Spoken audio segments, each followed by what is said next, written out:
There are 168 hours in a week, 56 of which are, on average, are spent sleeping, leaving us about 112 hours each week to play with.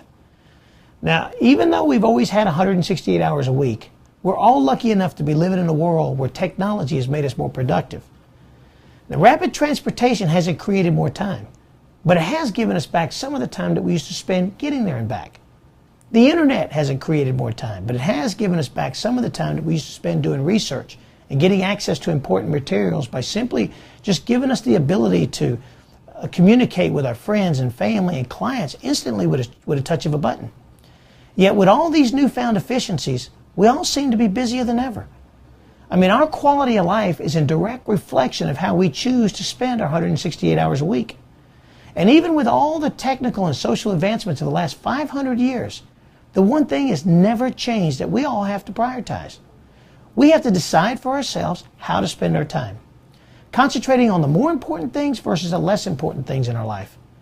But no matter how carefully we try to prioritize, most of us will still look back at some of our choices and say, if I only knew then what I know now, I would have chosen to spend my time a little bit differently. See, when our values are clear, our decisions are easy. Stephen Covey, The 7 Habits of Highly Effective People, wrote that the enemy of the best is often the good. The enemy of the best is often the good. And there are a lot of good ways to spend our time.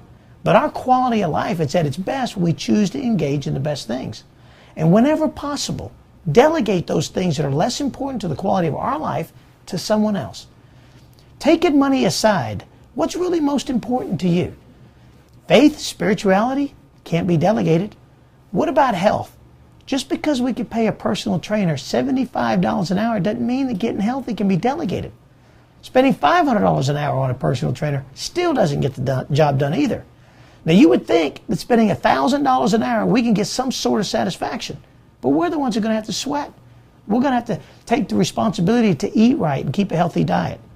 So since we know we can't delegate our health, we got to decide how important our health is to us. What about family? Okay, is that delegatable or not? Some people try, but you can't hire a nanny to raise your kids to love you. And even though we try to justify our choices by saying, oh, that's okay, because at least we're spending quality of time together, it's still just an excuse for us to feel good about ourselves because we're just too busy to recognize the real priorities in our life.